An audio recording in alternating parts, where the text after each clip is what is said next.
Oh, okay, guys, ito na naman ako.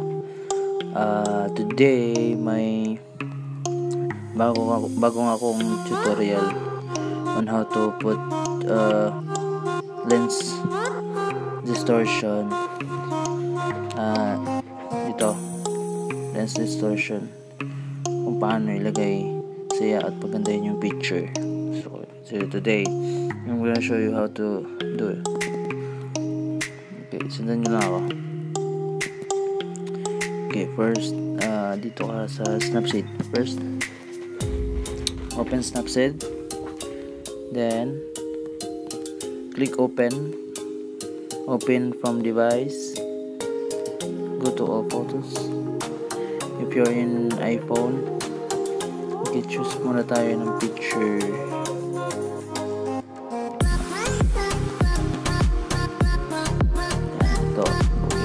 Click this use nasa itaas. Okay, now click tools, then brush. Okay, pag itong nasa dodge on board, ang plus 10 is yung malakas siya nito. Yan, malakas siya, diba? So erase muna natin. Erase. Okay, ating gawin plus 5 muna para hindi siya malakas, hindi siya masyado malakas. Ayan, kung tamtaman lang yung lakas niya. Okay, okay na yan. Okay, ito lang sa akin. I-brush ko lang yung mukha nila para sa may light. Okay, export. Okay, now go to lens distortion. Okay, wait.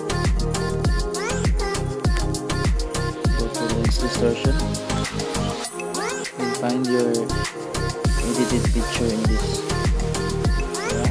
Nung kanina sa Snapseed, ito yun. So, first, naman yun, click mo dito ka sa light heats. Okay, click mo tong nasa ito, lagay mo siya dito. Ayan. So first things first, ito ka sa contrast. Gusto mong mas bright, mas contrast yung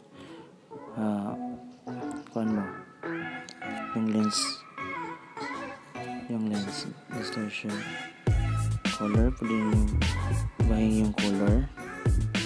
Ayan, parang golden, diba? So mas maganda. Okay, na brightness konti lang.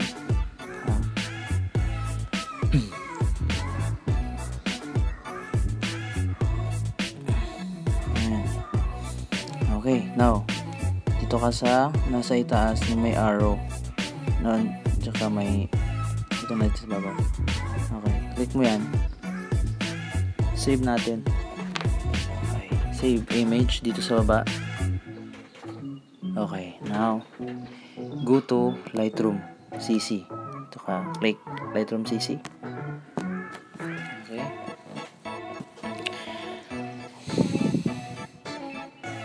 okay, now click all photos. Okay, dito mo siya kukunin. Click mo yung may plus. May sample na ako dito, pero i-demonstrate ko pa rin to step by step. Okay, click mo tong may box na may plus. Yan, ito yun. Yan, diba? Okay, so dito ka muna sa light. Dito ka sa light, then dito ka sa exposure. Exposure, then contrast. Okay, sundin nyo lang kung anong ginagawa ko para kuha nyo. Highlights,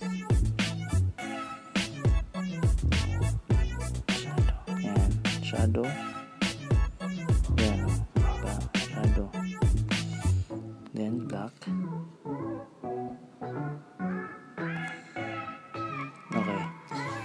Sundan nyo lang ha. Paano nyo ito? Exposure, contrast, highlights, shadows, and blacks. So, dito ka naman sa effects. Then, clarity. Dito, wag mo masyado itaas kasi ganito siya. Yan. So, konti lang naman. Mga around plus 20. Then, binyit ka konti. Yan. Okay. Now, pwede ka rin dito sa may color. Dito sa mix. Yan. Pwede mo siya orange. Then red. Yun.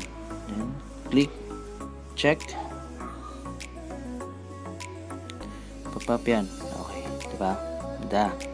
So, ang gawin ko dito, click ko siya. Wait. Save to camera roll. Maximum available.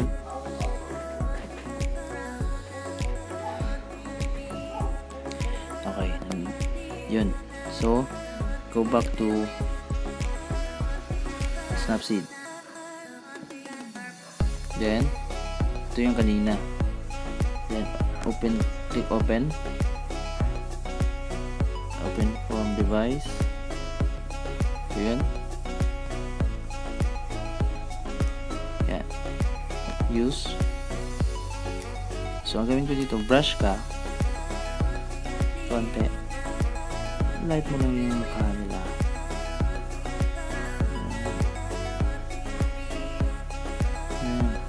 Brush dito. Brush. Okay.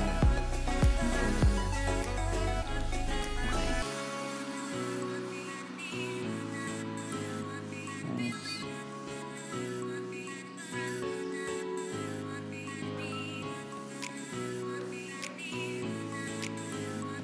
Check.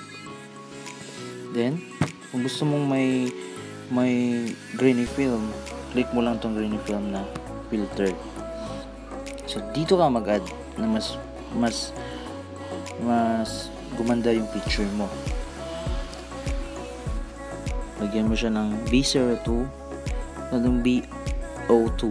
Yan. Baba mo konti yung green. Then strength. About 50. Yan. So, okay na yan sa akin. Okay. Brush.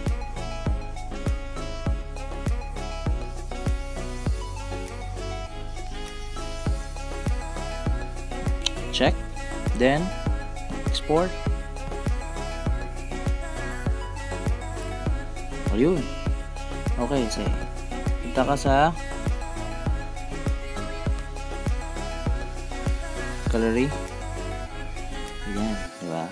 Ito yung kanina. Diba? So, now, dun ka sa ngayong edited. Yan. Diba? Mas maganda. Oh. Mas buhay, mas makita mo yung may buhay yung picture. Kung ganito mo siya pag-edit. Okay. So, ayun lang po. Sana may matutunan kayo or idea kung paano mag-add ng lens distortion sa picture nyo para gumanda pa siya lalo.